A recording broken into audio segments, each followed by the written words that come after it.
오늘 함께 나누실 말씀은 구약 성경 창세기 26장 12절에서 25절인데 25절만 제가 다시 한번 봉독해 드리겠습니다.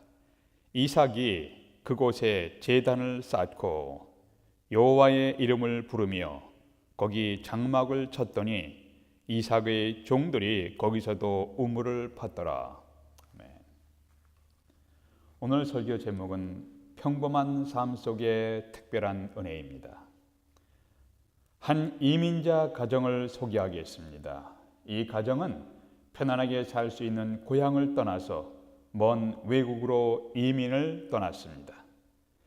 이민을 가는 도중에 어느 도시에서 아버지가 사망하게 되는 고통을 겪습니다. 아버지의 장례식을 치른 후에 출발하여 온 가족은 새로운 정착지에 도착하게 되었습니다. 새로운 지역에 정착하는 일은 어려운 과정이었습니다. 그곳에 또한 흉년이 들어서 양식이 있는 다른 나라로 갔다가 한동안 거기에서 머물다가 다시 돌아오게 되었습니다. 가족 중에서 조카와의 갈등으로 인하여 헤어지는 아픔도 경험했습니다. 그러던 중에 조카가 외국의 군대에게 체포되어 끌려갔다는 소식을 듣고 위험을 무릅쓰고 사람들을 모아서 기습 공격을 하여 다시 조카와 가족들을 되찾아왔습니다. 가정 속에서도 부부관계의 갈등으로 인하여 아픔과 고통을 겪었습니다. 그러던 중에 아들이 태어났습니다. 수많은 갈등과 위험과 변화를 경험한 이민자는 누구인가요? 아브라함이었습니다. 그의 아들은 이삭이었습니다.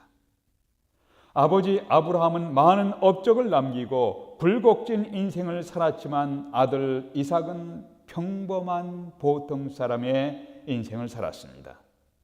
오늘 성경에 특별하게 업적을 남긴 것도 없고 흥미진진한 극적인 사건도 없이 평범하게 보통 사람의 인생을 살아간 사람 이삭의 스토리가 나옵니다. 이삭의 삶에 두드러진 특징이 있다면 우물을 많이 팠다는 겁니다. 이삭이 우물을 팠다는 이야기가 무려 7번이나 등장합니다. 한마디로 해서 이삭은 우물을 판 것 외에는 별로 한 일이 없이 평범한 보통 사람의 삶을 살았습니다. 하나님은 많은 업적을 남긴 영웅적인 사람도 사랑하시고 사용하시지만 특별한 업적도 없이 평범하게 보통 사람의 삶을 살아간 사람도 사랑하시고 사용하십니다. 우리는 여기서 평범한 보통의 인생, 사람의 인생 현장에서 하나님의 인도하심을 받고 하나님의 뜻을 이루어가는 의미 있는 삶을 살아가는 이삭의 모습을 통해서 오늘날 우리는 드라마틱한 사건이 없이 평범한 보통 사람의 삶 속에서 하나님 앞에 의미 있고 가치 있는 인생을 살기 위해서 무엇을 하며 살아야 할 것인가? 이것이 오늘 메시지의 초점입니다. 여러분과 제가 이 땅 위에서 드라마틱한 인생의 사건도 없이 보통 사람의 평범한 삶 속에서 하나님 앞에서 의미 있고 가치 있는 인생을 살기 위해서 무엇을 해야 합니까? 첫 번째, 그것은 일상의 삶에서 화평을 구하십시오. 화평하는 삶을 구하십시오. 오늘 말씀 21절과 22절의 말씀을 보겠습니다. 21절에서 또 다른 우물을 팠더니 우물이라는 말이 또 나와요. 그들이 또 다툼으로 그 이름을 신나라 하였으며 22절 이삭이 거기서 옮겨 다른 우물을 팠더니 또 우물을 팠어요. 이삭의 삶의 특징은 이것저것을 옮겨다니면서 우물을 열심히 판 것입니다. 왜 이렇게 옮겨다니면서 우물을 파야 했습니까? 이삭이 하나님의 축복을 받아 양과 소가 많아지고 종들이 매우 많아지게 되니까 주변에 살던 블레셋 사람들이 시기하며 질투했습니다. 14절 15절에 보니까 블레셋 사람이 그를 이삭을 시기하여 그 아버지 아브라함 때에 그 아버지의 종들이 판 모든 우물을 막고 흙으로 메웠더라. 블레셋 사람들이 시기하며 질투했습니다. 이삭에게 속한 우물을 막고 흙으로 메웠습니다. 고약한 사람들이에요. 이런 과정에서 16절에서 18절 사이의 말씀을 또 보니까 아비멜렉이 이삭에게 이르되 내가 우리보다 크고 강성한즉 우리를 떠나라. 이삭이 그것을 떠나 그랄 골짜기에 장막을 치고 거기 거류하며 그 아버지 아브라함 때 팠던 우물들을 다시 팠으며 이는 아브라함이 죽은 후에 블레셋 사람이 그 우물들을 메웠습니다. 이삭은 많은 사람들과 가축들을 먹이기 위해 가는 곳마다 우물들을 팠습니다. 다시 이제 19절 20절에 보니까 이삭의 종들이 골짜기를 파서 샘 근원을 얻었더니 그랄 목자들이 이삭의 목자와 다투어 이르되 이 물은 우리의 것이라 하며 이삭이 그 다툼으로 말미암아 그 우물의 이름을 에색이라 하였으며 이삭이 사람들과 가축들에게 먹이기 위해서 우물을 팠는데 가는 곳마다 주변 사람들이 와서 시비를 걸었습니다. 그 우물을 에색이라는 것은 다투었다라는 의미를 갖고 있습니다. 이삭은 일상의 삶 가운데 여러 번에 걸쳐서 시기와 다툼을 경험했습니다. 여기서 우물을 판 것을 가볍게 봐서는 안 됩니다. 우물은 생존을 위해서 꼭 필요한 것이었습니다. 물은 어느 누구에게나 어느 장소에서나 중요하지만 특별히 중동의 사막 지역에서는 다른 무엇보다도 귀중한 것입니다. 우물 파기 작업은 자신과 가족들의 생존을 위해서 꼭 필요했고 우물은 지켜야 하는 과제였습니다. 그래서 21절 22절에서도 또 다른 우물을 팠더니 그들이 또 다툼으로 그 이름을 신나라 하였으며 이삭이 거기서 옮겨 다른 우물을 팠더니 우물을 팠고 또 다른 사람이 와서 메우고 또 파고 이렇게 이삭이 우물을 파면 와서 메우고 다른 곳으로 옮겨 파면 다시 메우고 이삭의 종들과 주변 사람들이 계속해서 갈등하며 다툴 수밖에 없는 상황이 전개되었습니다. 이런 상황 속에서 이삭은 다른 사람들과 다투며 대결하는 것을 선택하지 아니하고 피하여 장소를 계속해서 옮겨갔습니다. 이삭은 끊임없이 시기와 질투의 대상이 되었지만 다투며 싸우기보다는 되도록이면 평화를 구했습니다. 신약 성경에서 예수님은 이런 말씀을 하셨습니다. 화평케 하는 자가 복이 있느니라. 화평케 하는 자는 복이 있나니라고 선언하셨습니다. 그렇다고 해서 우리가 항상 피하고 양보하라는 말씀은 아닙니다. 때로는 진리를 위하여, 진리의 말씀을 위하여, 진리의 복음을 위해서 맞서서 싸워야 할 때가 있습니다. 진리를 왜곡하는 이단들과 때로는 맞서서 싸워야 합니다. 그런데 바울은 이런 말씀하셨습니다. 내가 선한 싸움을 싸웠다. 복음의 진리를 위해서, 진리를 위해서 싸우는 것은 선한 싸움이에요. 그러나 꼭 필요한 진리의 문제가 아니라면 사소한 것들에 대해서는 싸움을 피하고 화평을 추구하는 삶이 지혜로운 모습입니다. 성경은 로마서 12장에서 말씀하기를 할 수 있거든 너희로서는 모든 사람들과 더불어 화목하라. 할 수 있으면 모든 사람과 더불어 화목하라. 우리의 삶에서 우리의 목표를 성취하는 것도 물론 중요합니다. 동시에 하나님의 사람들과의 관계도 중요합니다. 인간관계에서 늘 발생하는 것이 무엇입니까? 갈등이에요. 시기와 질투에서 발생하는 것도 있지만 생각이 다르고 일을 행하는 방법이 다르기 때문에 갈등이 생길 수도 있습니다. 그러나 할 수 있다면, 할 수만 있다면 그 인간관계를 보존하고 평화를 추구하는 것이 오늘 성경에 나오는 이삭의 삶의 스타일입니다. 이삭이 우물을 파면 주변 사람들이 메워놓고 다시 파면 메워놓고 하는 과정을 여러 번 경험하며 옮겨 다니다가 어디까지 갔냐 하면은 비교적 넓은 곳에 도착한 곳이 르호봇이라는 곳입니다. 르호봇은 넓혀진 곳 이런 의미를 갖고 있습니다. 이렇게 피해 다니다가 넓은 땅에 와서 우물을 팠을 때 22절 이런 말씀이 기록되어 있습니다.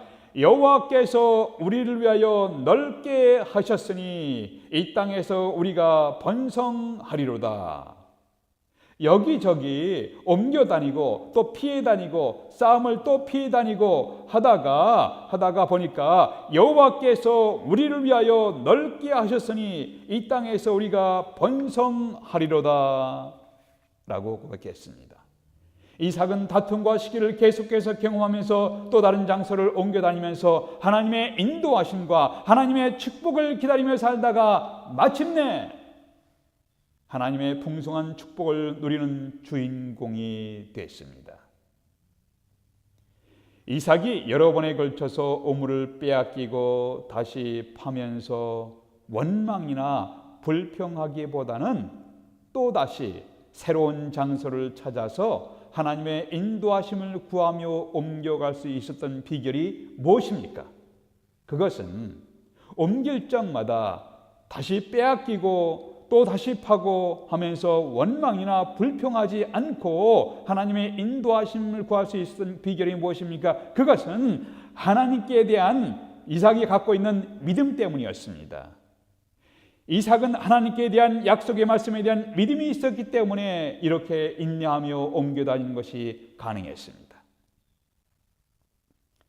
마침내 방해받을 필요가 없는 넉넉한 땅과 물을 얻게 됩니다. 창세기 26장은 흉년으로 시작해서 넉넉한 샘물이 있는 곳으로 마무리되는 것이 매우 흥미롭습니다. 흉년으로 시작해서 풍년으로 마무리되는 인생의 모습입니다. 믿음으로 하나님의 인도하심을 기다렸더니 마침내 하나님의 축복을 누리는 인생으로 마무리되는 모습입니다. 우리 모두가 다 이렇게 화평을 추구하는 삶을 살며 믿음으로 하나님의 인도하심을 구하는 삶을 살아갈 수 있도록 하나님의 도움을 구하십시다. 오늘날 우리는 드라마틱한 사건이 없이 평범한 삶 속에서도 하나님 앞에 의미 있고 가치 있는 인생을 살기 위해서 무엇을 해야 합니까? 어떤 삶을 살아야 합니까? 첫 번째는 일상의 삶 가운데 화평을 구하십시오. 화평을 구하는 삶을 살아가십시오. 두 번째는 일상의 삶 속에서 규칙적으로 예배 드리세요. 규칙적인 예배. 오늘의 말씀 25절을 보겠습니다.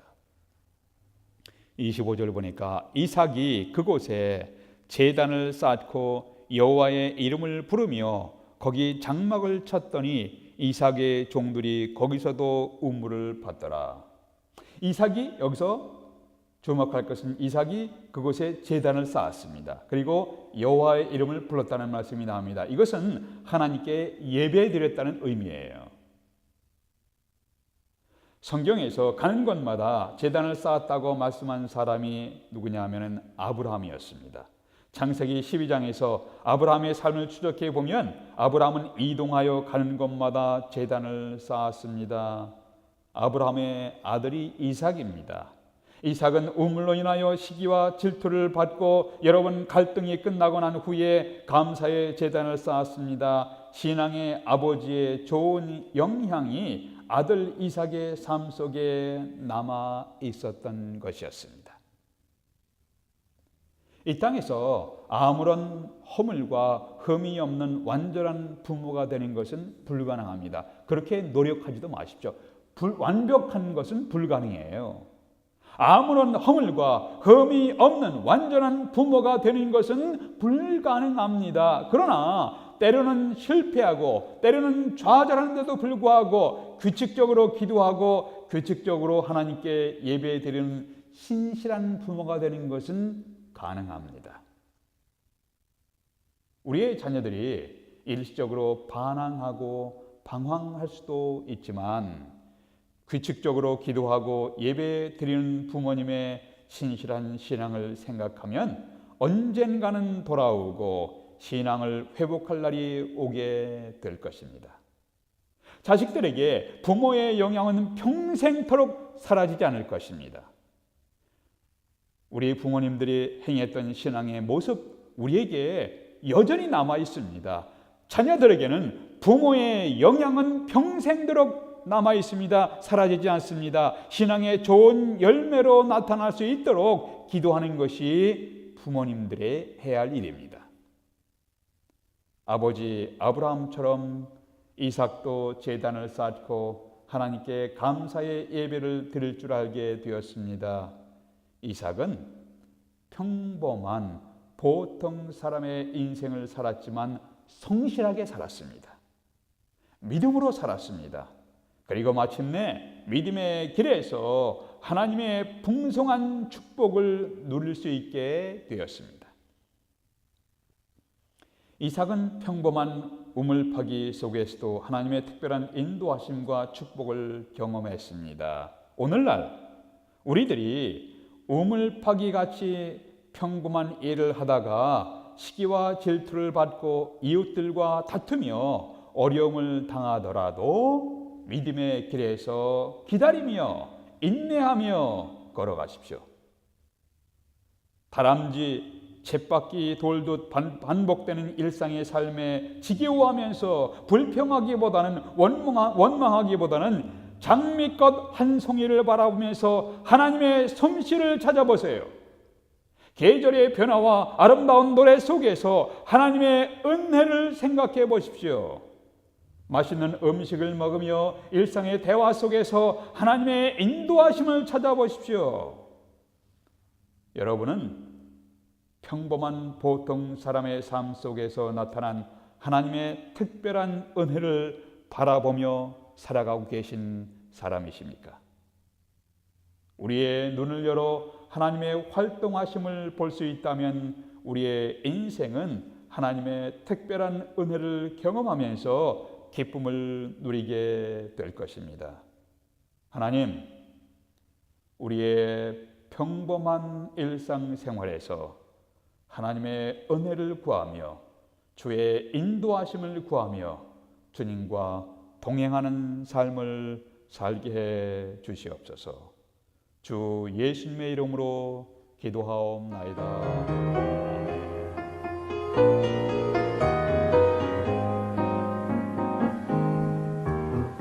내 영혼 내 햇빛 비치니 주 영광 찬란해